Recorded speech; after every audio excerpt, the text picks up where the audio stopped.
Kim, thank you so much for joining us here on In Contact. Thank you. I am so excited. So we're going to jump right into this because everyone wants to know and talk about everything with you. 1, 2, 3, jump. Let's go. You, like I said earlier, you've been a part of my life, whether you know it or not, since I was growing up and watching TV. Amen. Talk to me about these experiences, just being a Black African-American woman. Yeah. I mean, a child growing up in the industry.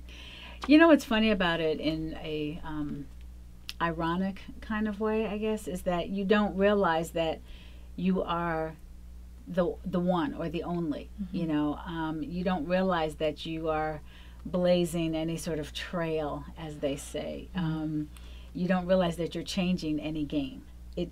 When you're in it, and especially not as a child, you don't have the awareness at all. For me, as a child, I was doing something that I loved doing. I was acting. I was, you know, pretending to be other characters, and I saw my mom creating that world when she was doing Hello Dolly with Pearl Bailey. And as a child, when I was, 5 or 6 years old, that's what kind of was the bug that bit me, was being in the theater and seeing all of that magic, if you will, in the transformation process. So to be doing that as a kid is great, you know, and to have fun and all of these experiences. So it's hard to talk about it as if I can talk about it when it was, happening. Looking back, and especially right now, having just written the book, my autobiography, in hindsight and retrospect, you're like, wow. Oh yeah, I mean, all you can do is say, my God, that is nothing but the Lord. At least for me. Right, because people don't experience what you've experienced. This is longevity to the next level. Yeah. I mean, do you still feel that magic today? I do. I really do. It's funny. I was talking to my friend Maxwell about this. Even though, he's a singer and I'm an actor, just the similarities of you still have the fire in your belly. When he's performing, says, I still get nervous before I go on stage. And we were saying and identifying that that's what lets you know you still love this thing. It still, here it is. It still matters. It still matters. If he didn't get nervous, if I didn't get nervous, if the people that, do what we do, if it's, just kind of just by rote, by, here I go, here's what I'm doing. It's like after a while you start to distance yourself from your passion.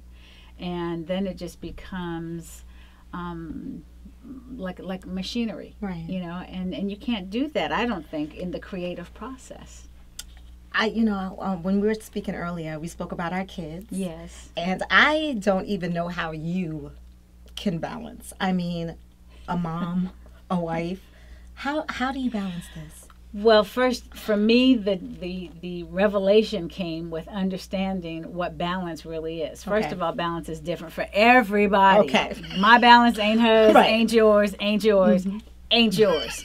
Balance is different for everybody, okay? That's lesson number 1. Lesson number 2, understand the true concept of balance. It's not 50-50. And especially if you're married, stop trying to act like, well, here's my 50, where's your 50? Let me start paying attention right now. No, because it doesn't work that way. Sometimes it is 70-30, and be grateful for that 30. Wow. Sorry, I'm back. No, this is what we love about you. But here's the thing about it. Here's the thing, and this is this. It took me a long time to get here. Okay, but when you think of somebody walking on a wire rope, keeping their balance, number 1, they're usually holding on to something to help maintain the balance, right?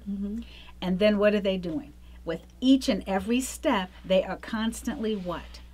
Adjusting. Wow. You are constantly adjusting. You are never in perfect balance. Walk, walk, walk. No. No, ma'am. Right. No, sir. You are constantly adjusting. I once had a friend say to me, the team who wins is the team who can make adjustments in real time. That's real talk. It's constant adjustment. So today, perfect example. I'm doing the audiobook for the autobiography. Can't find no sitters nowhere. Everybody trying to go after their dreams. Everybody's going after their dreams. Every young person right now is going after their dreams. So you can't find no sitter. Oh my God. Oh, I love it. These kids in their freaking dreams. like, all right, I got the kids for the first couple of days. Okay, great. And then I'm like, okay, well, by then, surely somebody, no, it's kids still going after their dreams. So I was like, okay, babe, I'll take the kids to the recording today. Give you some time. Right. Because if you want whatever their percentage is, again, going back to balance, whatever your spouse, partner, whatever their percentage is that they can give, you have to make sure that they replenish that. You're so right. And so, and don't think that I get it and that, you know, I've perfected this. We don't have it perfected. Right. We just in the groove right at the moment. And so, that's honest. You know, and so being able to now say, okay, well, I have the kids here. And it wasn't ideal. They were kind of bored, but they, you know, had their devices. They were good. Right. They were fed, clean, great. Everybody's still alive. Right. We all good. And then, you know, Chris was able to recharge his batteries and, okay, God. Okay, here I come. I'm back now, and then he's got the kids while I do this, and then I finish the recording, and then, so it's always a dance. Yeah. It's always a dance. So that idea of balance, you know, is tricky, but I kid you not. Once I came to the conclusion and the revelation that it was not 50-50. Yeah. Woo! That cleared up a whole. That was. Yeah. Yeah, that was Sudafed.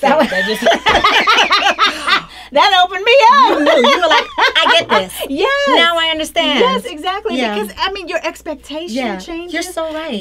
For yourself as well as for your partner, your spouse, your business, your work, everything. The other trick to me about balance is, and this was a new lesson just last year for me. The other lesson for me in balance was I have to have time for myself. Yeah, me time.